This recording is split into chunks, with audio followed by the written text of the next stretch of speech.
you have to know that it can change your life. Going to specifically this ecosystem. If you are that kind of person, it'll touch your soul.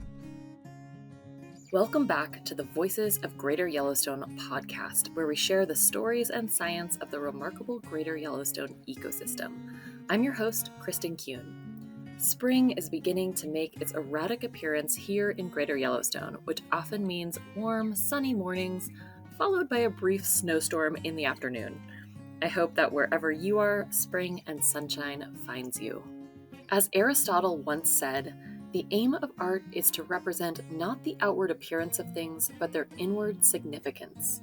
It is no secret that the Greater Yellowstone ecosystem inspires countless artists using every medium imaginable to create masterpieces depicting what this landscape means to them. Producer Emmy Reed and I recently sat down with artist D.G. House at her studio in Bozeman, Montana. D.G. is a contemporary Indigenous painter and photographer who is best known for her boldly colored and beautifully rendered paintings of iconic Yellowstone wildlife. She is an artist in residence within both Yellowstone and Grand Teton National Parks. In the colorful front room of her studio, surrounded by houseplants and stacks of books, we discussed the role of art in our ecosystem, artists as conduits for bringing the natural world to others, and learn how ice hockey played a role in how her name came to be. All right, let's meet artist extraordinaire D.G. House. Well, my name is D.G. House, and at some point we can discuss why it's D.G. House. I'm the way that you get described by other people, contemporary Native American wildlife artist is usually what people say. Here's how I think my job is. This is what I think it is. To represent the wildlife and wildlands that don't have the predominant voice. But also, I'm also here to remind you of how you feel when you're in the natural world. That's my job as far as I'm concerned. That's beautiful.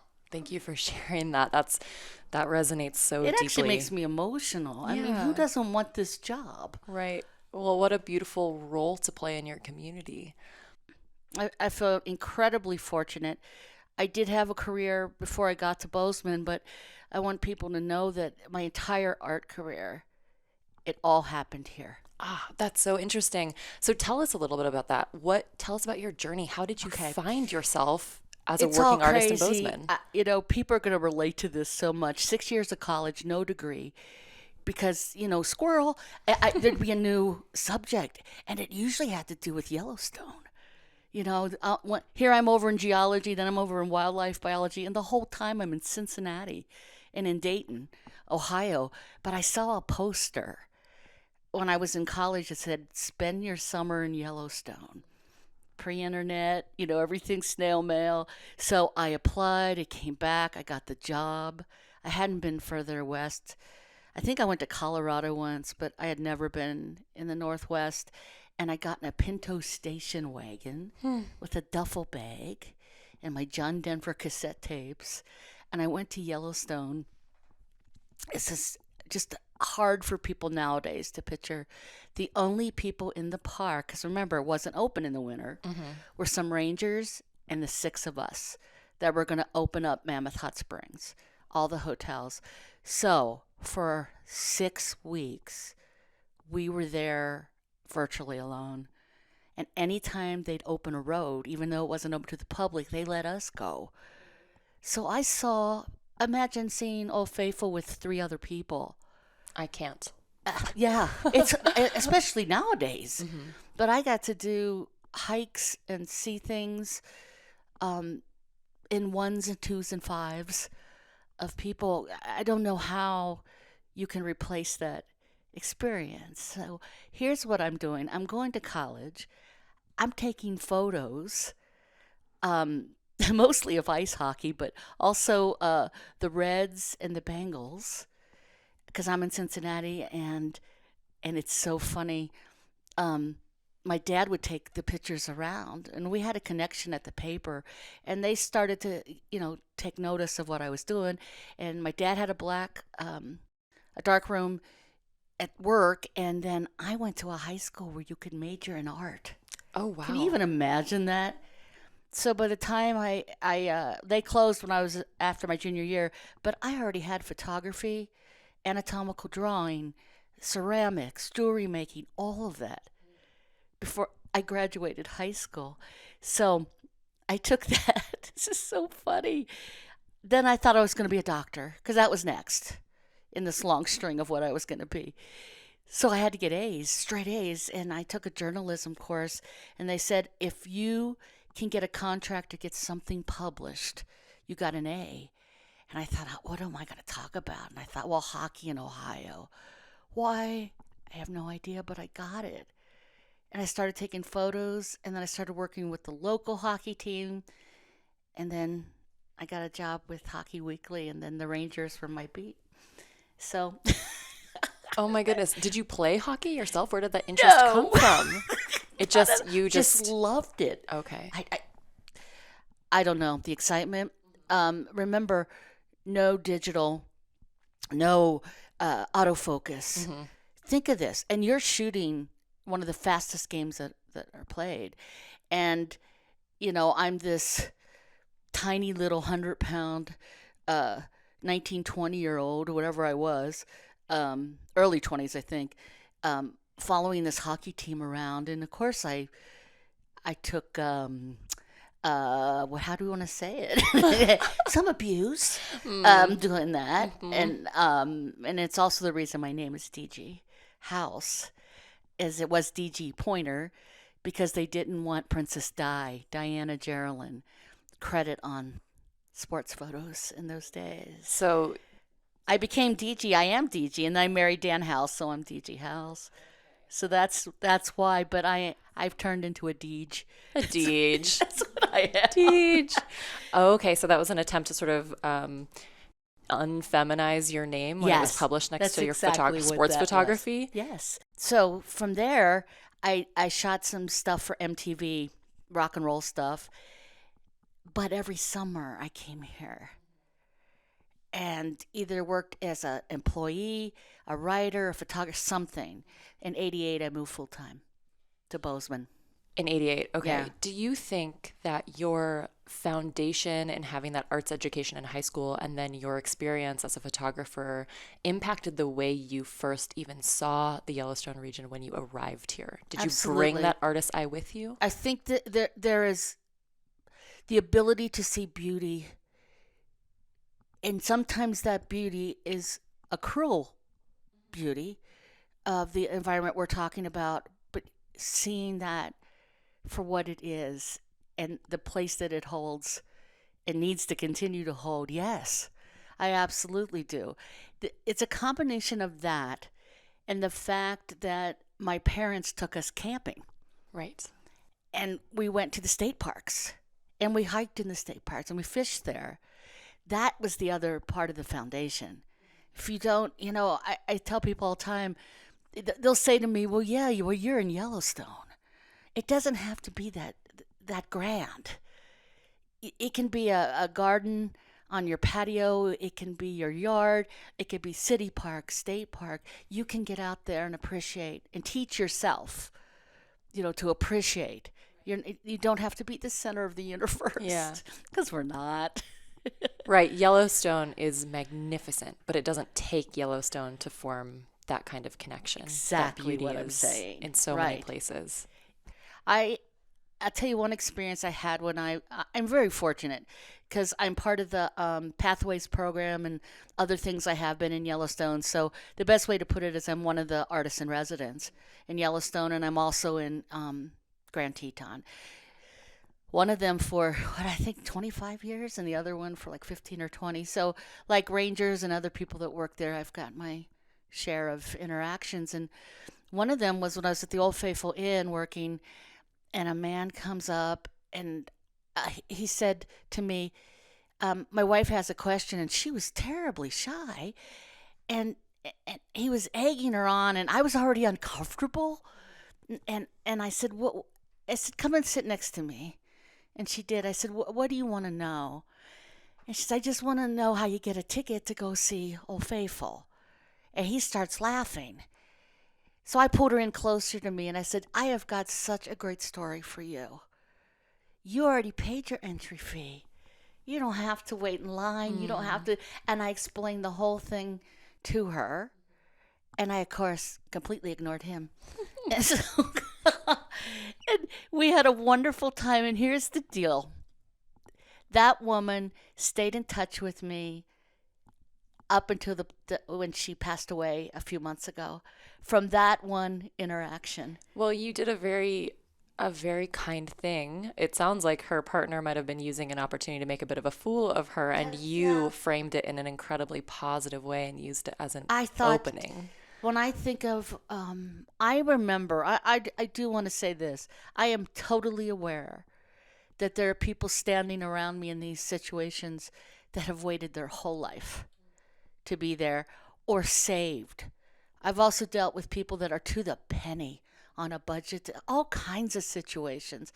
I know this is hard to believe, but I never get mad at somebody driving slow. Are you kidding? Yeah. If I'm late, that's my fault. I know what the traffic is, Never. I'm telling you that. I get worried when I see somebody in danger. I do worry then. Certainly. And I will say something. Right. For their safety. Right. I'm not interested in screaming at anybody, but I will say something. But I am aware, I am respectful that unless you come, you have to know that it can change your life. Going to specifically this ecosystem. If you are that kind of person, it'll touch your soul. Yeah, but how incredible to have retained, as it sounds like you clearly have, that sense of how special and unique and charged this landscape is. Because sometimes I think, when you live in a place like this and you're surrounded by so much beauty, as, we are here in southwestern Montana and then in Yellowstone, you have to learn how to keep seeing it. I wish I share that with everybody. I'm just telling you the truth. I have never once walked outside, looked at the mountain, gone to the park, whatever it is, and thought, oh, here we are again. Yeah. Ever. This again. Never. Yeah. I must have the brain of a 5-year-old. Oh, what a gift. Because it's all a joy to me. Yeah. Every single time. This is a dynamic environment. It's changing. You can't just go to Yellowstone once. Right. It'll never be the same. Right. Do you think that your skills as an artist help you see the world that way? Or do you think there's something about your brain that sees beauty in that way and so art followed? That is such a great question. I have figured out at this point in my career that I paint like a photographer.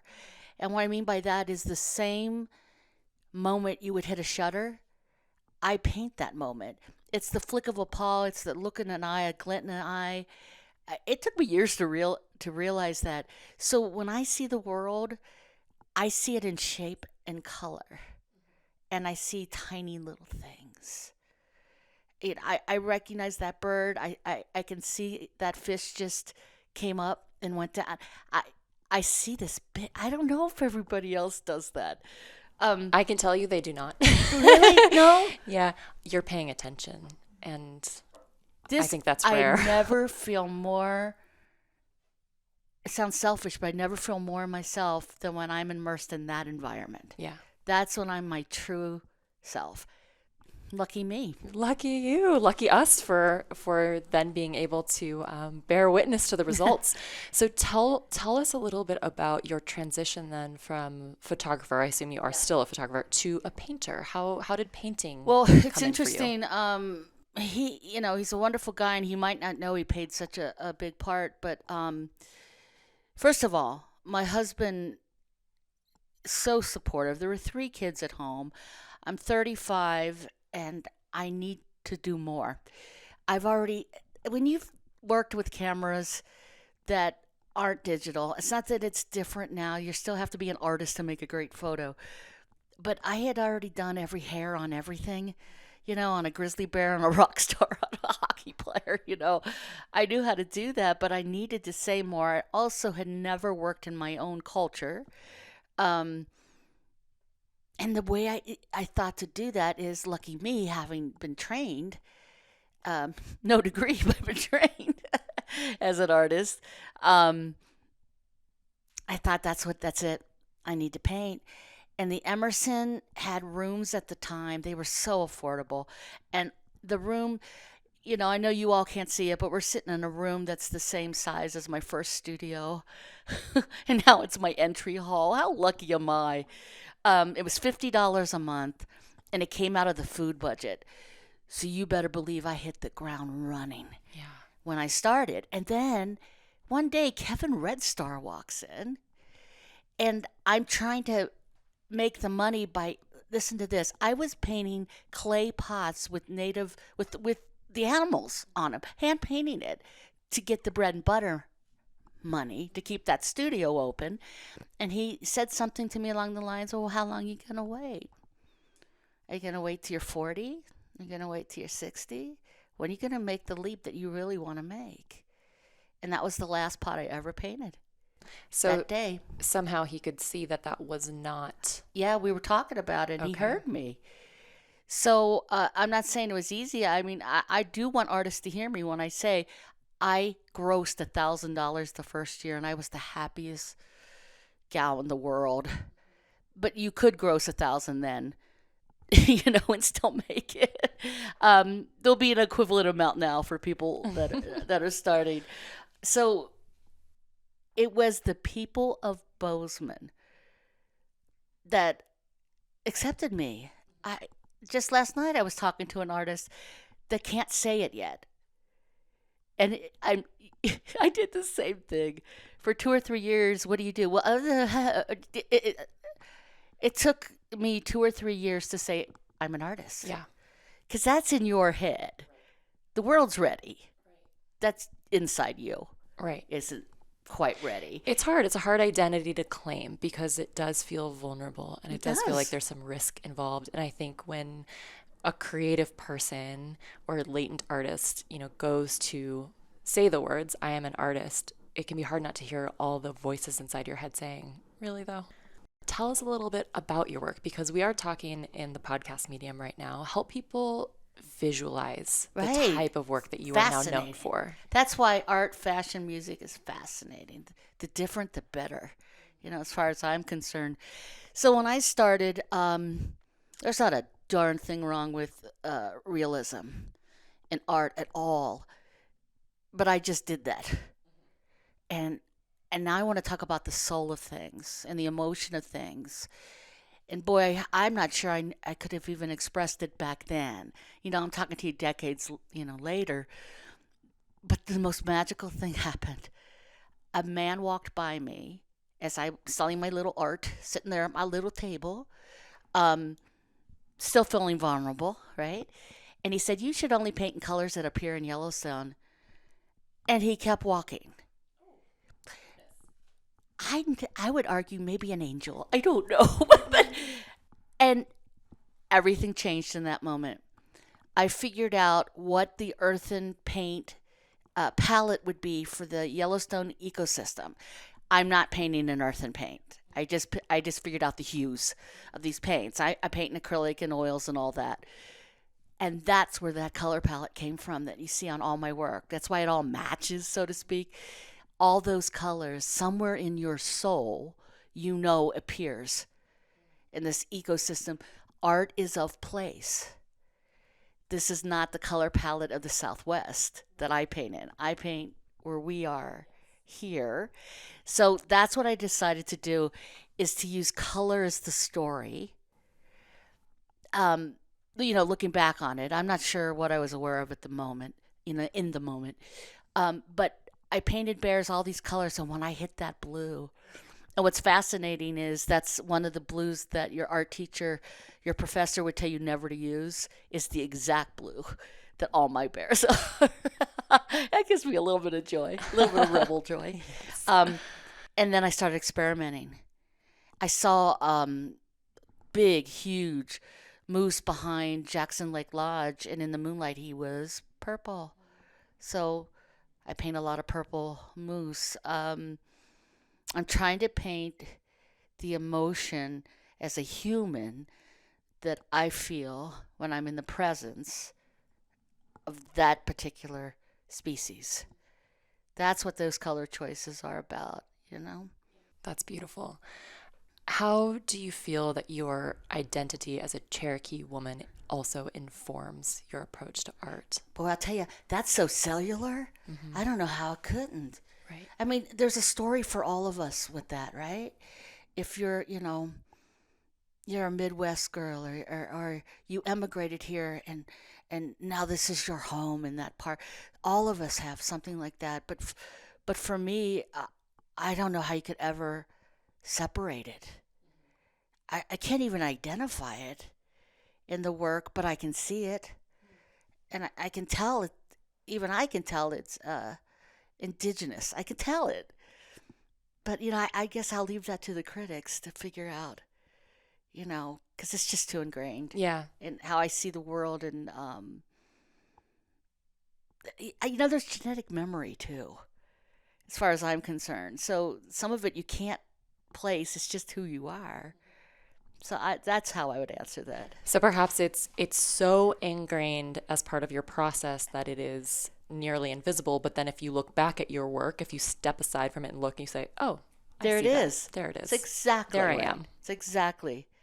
Yeah, you can tell, when I'm in a an all native show or whatever, it just is part of the big picture. Right.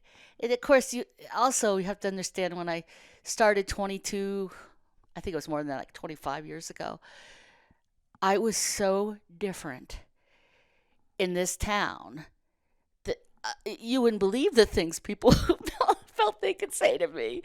Um, I didn't know there were blue bears. One artist came and said, "What, do you do this for fun or something?" I mean, I want people to hear this too that are up and coming. You know what you do? You just keep going. Yeah. How do you make it? You don't quit. But what happened is, this is just who I am. I am not making something up. I'm not trying to be in this category or that. And then the art market and what I do crossed. And it was, who would have known? So the art market went towards the kind of art that, there's always room for everybody. So don't get me wrong. But the market then became this contemporary, when it came to wildlands and wildlife. And so that, and hard work, and lots of help from established artists, and then it worked. But it wasn't easy in the beginning. Certainly not. It sounds like, though, by being true to your vision and your work, you gave yourself the opportunity for that moment to happen. Yes, and we're not talking weeks. Right. We're talking years. Right. So whatever you're out there making, the decision is yours. And if you decide you really want it, then you don't quit. Who cares what anybody else is saying? Unless it's good. And then soak it in. Let's say all you want. Don't let anyone take your dream. No Yeah. one. I don't care who they are. Yeah. So tell us a little bit about the journey of a piece of art. So a painting, if you Okay. will, like the moment of inspiration to the moment of, I guess, completion. Okay, if right. there are defined moments for each of those, but kind of what does the process look like for you? So this is my 42nd year in Yellowstone, working in some capacity. Imagine what I have seen. I am not the only one. You meet thousands of people with these experiences. But imagine what I've seen and what I've experienced. So every painting is a real story. There really was this flick of the paw. There really was. One time, I'm running late, and so I'm driving at 3:34 in the morning. I'm at the marker that says Old Faithful 1 mile. Anyone that's been there knows exactly where I'm at. Nobody coming behind me, no one in the other direction. The trees are so thick there that you can only see 1 or 2 feet in. A grizzly walks out. I stop, of course. Walks into the middle of the road, sits down, looks me in the eye, continues walking. 2 feet on the other side, he was gone. I couldn't even see him. If I had been 30 seconds later, a minute before, it wouldn't happen. That is the grizzly that I painted. Here in Bozeman, we've got these utility boxes that are, have art on them. And I was one of the original 12. And so if you come here and you see that blue bear wrapped around that utility box, it's that bear. And that's how he sat in front of me.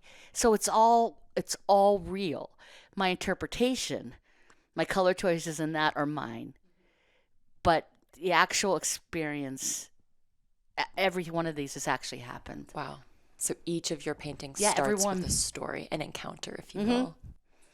So I go through my memory. I don't know when people listen to this, but right now I'm working on something for Old Faithful exhibition at the Old Faithful Inn. So this morning I was going through canvases, memories, and my own photos to just. It's one of the things that I just personally do. I make sure there's a representation of just about as many, I like to call them creatures, living in Yellowstone. It's amazing how people we've got these huge bears, we've got these moose, and they're all magnificent. But I know people that love porcupine, and I have a whole fan base of antelope. Because antelope usually show up about an inch tall in the back of paintings in a landscape, and I put their big faces right up there, in front. So that's what I was doing today, was deciding what encounter, what size, and doing that variety. Imagine the joy for me. It's my job to sit around and remember, right? And so I get to feel that again. One thing, you just mentioned the word joy. One thing I find particular joy in when it comes to your work is reading some of the names of your paintings. And so I wrote a couple down so I could remember them myself, because for our listeners, a few examples of the names of some of your works include things like, "At that moment, unplanned as it was, I became a bronc rider." And another that I really love is, "When I grow up, I'll be a war pony too." Can you tell us a bit about naming your work? It's very deliberate. It's respect.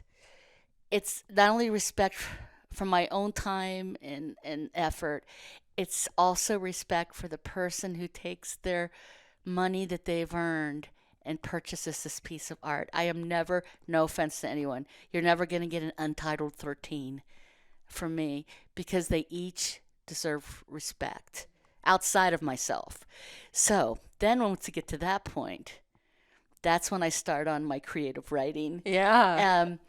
And sometimes it's, what's the funniest thing I can say to represent what I was trying to get across. And of course, the one piece you're talking about, it's a painting of a native getting thrown off his horse. Right. And his expression and the horse's expression and all that. So that's what that one is. And the other one was, I was driving around Victor, Idaho, and in a field there was a corgi sitting on the back of a horse in a field and no human being around. How? Exactly. Of all the dogs it should be. Now, I know corgis are, great ranch dogs, Yeah. But I'm telling you, there wasn't a human being to be seen. It was so fabulous. Oh, I love that. And I took pictures and I stayed there, and then I turned it into a painting. And then I decided that they both needed to be a war corgi and a war pony. And so they wore matching all kinds of attire, and so they were matched, and that's when it became that title, which is, "When I grow up, I'll be a war pony too," because they were so connected. Yeah. That's what I was talking about, was the connection between these two species. Yeah. Both of those titles that I just mentioned, and then many of the others, they almost strike me as like the opening sentence of a novel. That's what I want. It's exactly what I want. Boy, you caught on. I've never had anybody realize that before. I want you to come in with me, and I'm sure you've written copy and done all that. And one of the ways to do that is that opening line. come with me on this. Right. And that's The exactly invitation. Yeah. Yeah. Come And into this painting with me. it does strike me as really a gift to whomever, ends up with your painting, because it's like you have the whole story of its creation and that moment of inspiration, and now you're kind of giving them the gift of the first line of the painting story moving forward. Right. It's respect. Yeah. So recently, I read in a Bozeman Daily Chronicle article about you that there is, or perhaps was, but maybe is, a collection of your prints at a base in Antarctica. Yes. So I'm so curious to hear about how that came to be. I mean, that means a piece of, your work and a little piece of Yellowstone Yes. is now represented on every continent. So talk to us about that Antarctica collection. I'd be happy to do that. Because of my jobs in the national park, I meet people from around the planet. Because of that job, I am collected on every continent in the world, which means Yellowstone is collected on every continent. And the way the Antarctica thing came, it was the greatest story. A couple comes in and they both work at the base and they coordinate artists to come. And she said to me, we could really use you in Antarctica. And then she said the funniest story. She said our last artist that came as a resident artist didn't quite understand the assignment and took beautiful black and white photos, but that's all we have. I still remember her telling the story, and we started the process to go, my husband and I, and that's it was like 2008-ish, and then government programs were shut down, and we never got to go, but I was going. I definitely determined to go. So they bought a whole series that now hangs there for color, for uplifting. Yes.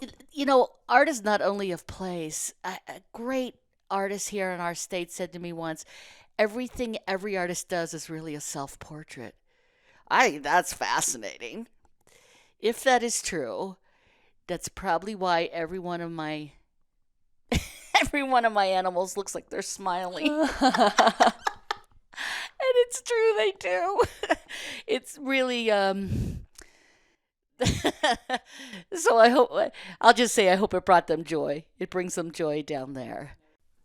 You spoke a little bit about antelope and kind of bringing them from the background to the foreground. Yeah. And of course, your very well-known blue bears. Are there any other specific creatures that really resonate with you, or that you find particular joy in coming across? Or talk to me about the, personalities of the wildlife. There isn't anything that lives in that environment that I'm not excited to see. I've even now participated twice in spider exhibitions. Both of them were at the National Museum of Wildlife Art. Boy, did I learn. There was a brand new species of orb spider discovered in Grand Teton, and what they do, everything matters. Every little bit matters. So that's a fascinating one that I look for spiders now. But I love pikas. Oh, yeah. Charming pikas. Think about them. They're little haystacks. They greet you. They sure do. Yeah. Google a pika screaming. They don't hibernate. They stay in their place. They're in the present all the time while thinking of the future. I think that's fascinating. Think about that. They're gathering and eating, and they're also fixing up their nest, and they're storing food for the winter all at the same time. So they're there and they're in the future all the time. They are such a barometer of the health of an ecosystem. They get it's the way their bodies work. If it gets a little too warm for them, they can't survive. So as climate changes and those high spaces are warming up, we can follow that by following the lives of pikas. Yeah, and really, it's funny. Beavers and pikas both are barometers of how an environment is doing. Yes. Yeah, absolutely. Beavers are another incredibly interesting and important. Oh, there's really Oh my nothing like gosh. a beaver. I had so much fun 2 years ago at Coulter Bay. There was a beaver right outside the window that was determined to make a dam at the edge of Coulter Bay. And every few days, the Park Service had to come and break it up. And every day he came back. And I was, of course, pro for the beaver. But in the jokes, I would say, and I finally said as I'm leaving in October, I said, he'll win because you're not going to continue doing this after October. I thought you go, and Find his window. build your dam, you go for it. Yeah, yeah, little ecosystem engineers that they are. Wonderful. What would be your dream project to work on within the Greater Yellowstone? It's legacy. The fact that this just saying this to you now, I can't believe it. I am in the permanent collection. I am the first guest American Indian artist in Grand Teton to be in the permanent collection of the Park Service. That's overwhelming. Forever, I will. If anyone remembers me, I will be tied to Yellowstone. My life, my career, everything is completely tied to that environment. And then I'm currently painting a map for Grand Teton. It's 3D. It is. Oh, I want to say it's 6 feet by 8 feet. It's huge. It's huge. Is that what I got a That's peek what you at? saw Okay. in the other room. Yeah. Yep. To be asked to create the centerpiece of a brand new visitor center in a national park. Are you kidding me? Yeah. Really? Can you imagine? Here's what I want to tell you, and I want the world to know this. I started, I've worked in both parks. So I start as a maid in both, but I want to say it was like 82. And one of my jobs was to go to the Rockefellers' house. They still, thank God for the Rockefellers, we wouldn't have Grand Teton without them, pause to Google it. And you'll find out how much they did for all of us. But they still had the ranch house. And part of my job was to go inspect it before they arrived. Okay? And so that was my job. And I had other things to do too. Go forward 40 years, and I am now doing the centerpiece map of the building, for the building that Rockefeller built and where he started the Snake River Company that bought all the land that created Grand Teton National Park. Can you imagine? From being the maid in their house to creating the centerpiece of this new visitor center that's going to focus on all the good work that they did. Yeah. Wow. What incredible. I don't want to say bookends because clearly that's not Right, where the I story hope there's more. beginnings and ends. But that story is right there. Right. That is an incredible milestone. Feels like an insignificant word, but just to have that very sort of specific and I'm journey. not done. I'm really lucky in that I get to write art curriculum for Indian education for all, from the state of Montana, and I get to go in and teach it. And I call myself grandma artist because I get to go anywhere that class wants to go. They get their 7 essentials of understanding of Native culture. They get all of that. But when they say things to me like, well, how do you get to be an artist? And then I explain to them, I'm incredibly fortunate that I worked with professional athletes, professional musicians, professionals in the Park Service. All of it is work. You can't say I can't play the piano because you never practiced, right? I practice every day. If I'm not embarrassed by what I painted 2 or 3 years ago, I'm not working hard enough. How about that? That's what I think. I should be getting better. We all should be getting better and working at that all the time. There's not a magic moment when it's over, when you're a writer, musician, whatever. People say you're going to retire. They're like, from what? Well, I'm not retiring ever. No retirement here.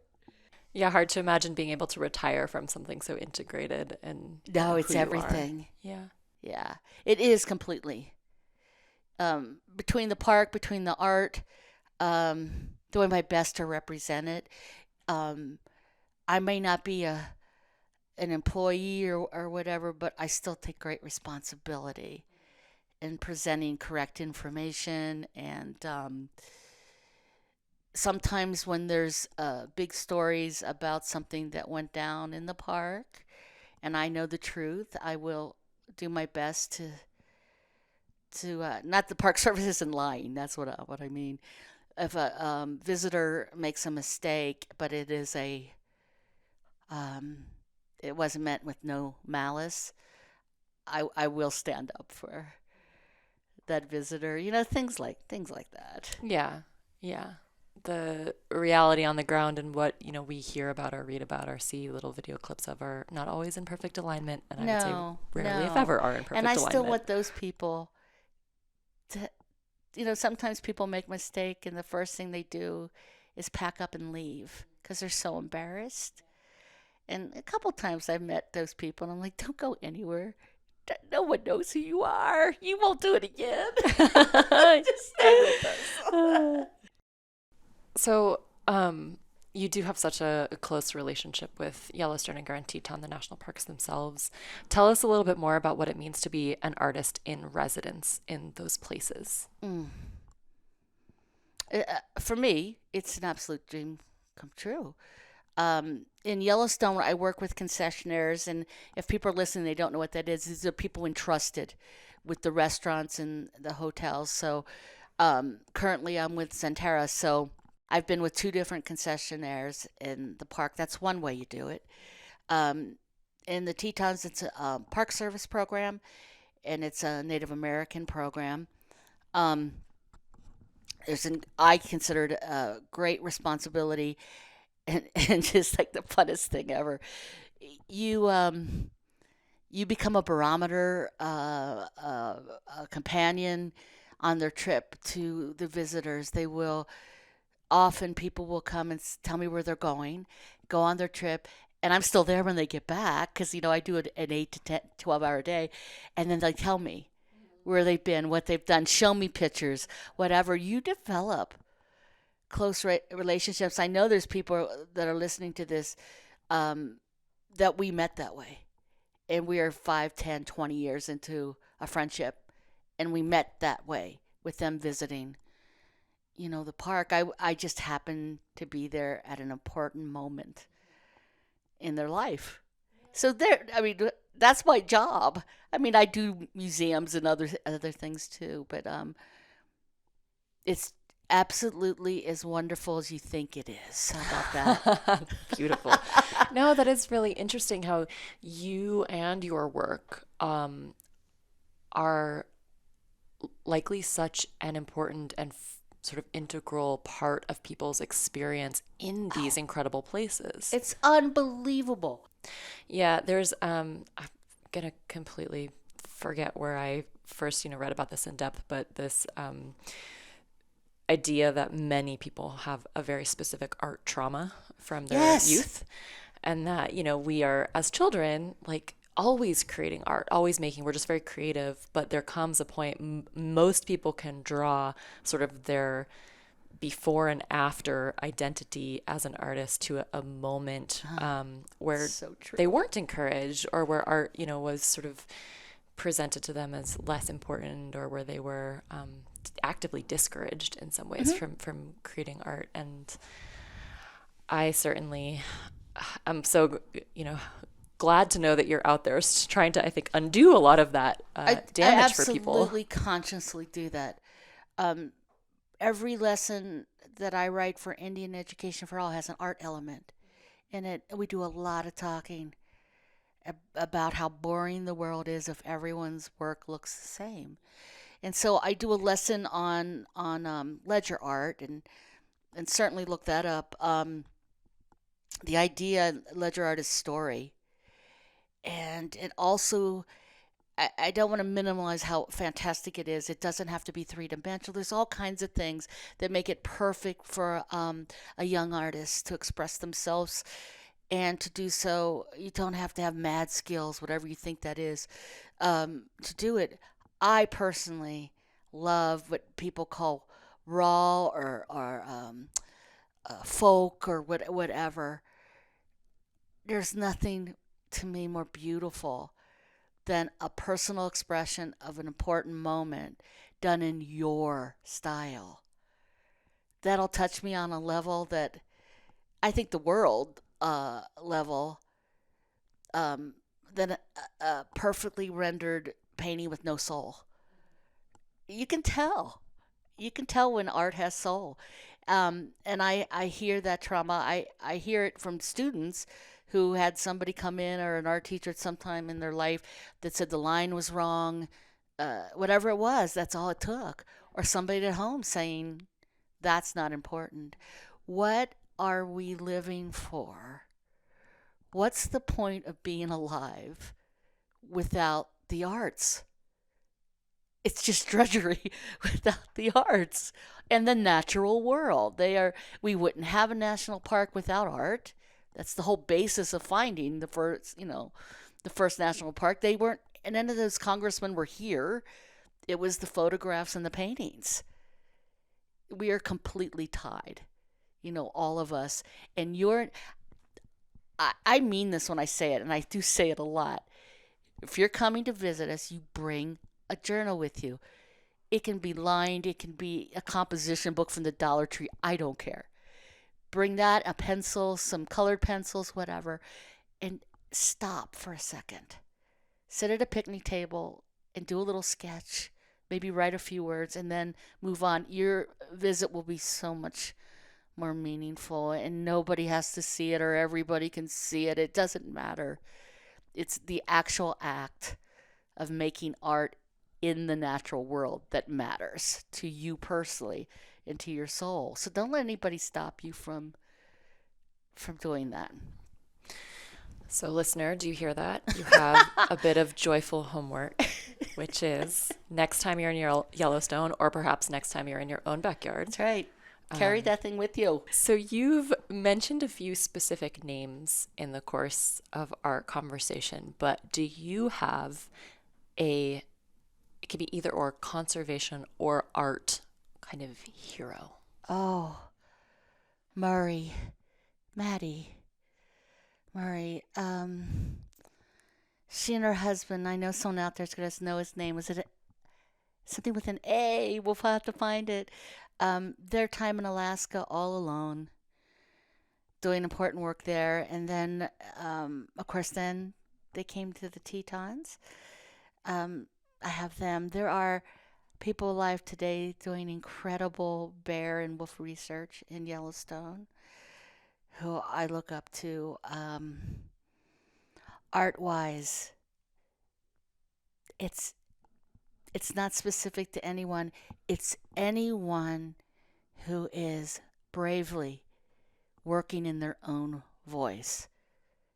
That I admire more than I can tell you, more than any one specific, because there are great people and great artists out there that, can you imagine who I get to work with? As I travel in Indian markets and museum shows, but I know the people that are working from their soul and are being 100% honest with what they're creating, and they're my heroes. Wonderful.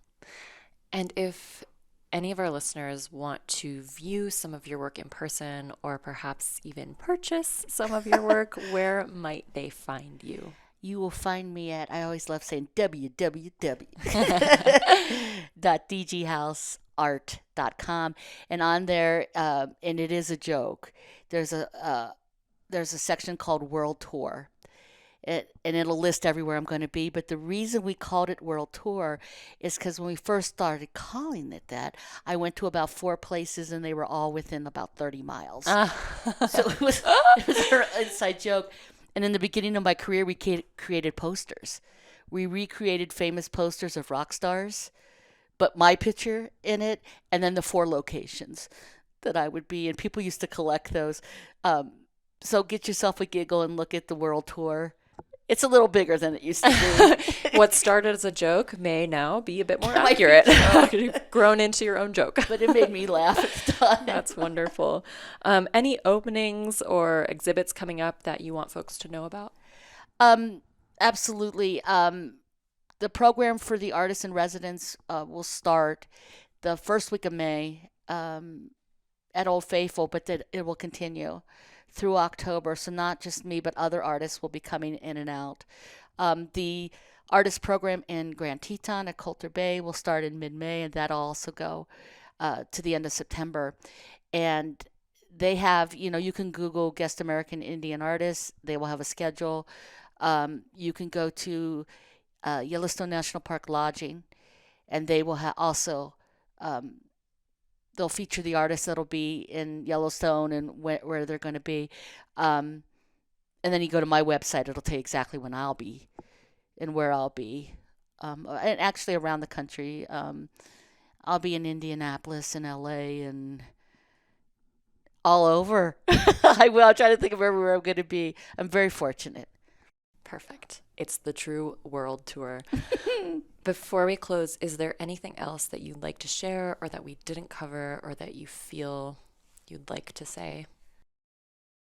The main thing I really want to get across is the importance of keeping the natural world wild.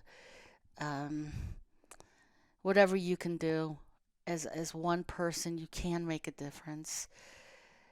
That's the most important thing to me. The other thing is you personally, that there's a place for you to come and visit. This isn't an exclusive environment. We want you to come. We want you to have a good time. We want you to behave. Tease it. That no matter what your capabilities are, there is an adventure for you. Because the real adventure takes place in your soul when you come here. So just know you're welcome, whoever you are. DG House, thank you so much for spending some time with us on this cloudy but beautiful afternoon. You are a joy and an inspiration. Thank you. DG, thank you for letting us drop in on your amazing studio. I am sure our listeners will agree that we're all going to be keeping a lookout for that blue bear of yours. And thank you for the gift of inspiration and the profound faith you have in the rest of us to find and follow the artist within. I know that I will be taking a notebook with me next time I head into the outdoors. If anyone is interested in learning more about DG's art, we'll place links to her website and more in the show notes. The Voices of Greater Yellowstone podcast is produced by the Greater Yellowstone Coalition, a nonprofit dedicated to working with all people to protect the lands, waters, and wildlife of this remarkable place, the Greater Yellowstone Ecosystem. To support the show, consider sharing it with a friend or making a gift to the Greater Yellowstone Coalition on our website. Thank you for joining us today, and we'll see you next time.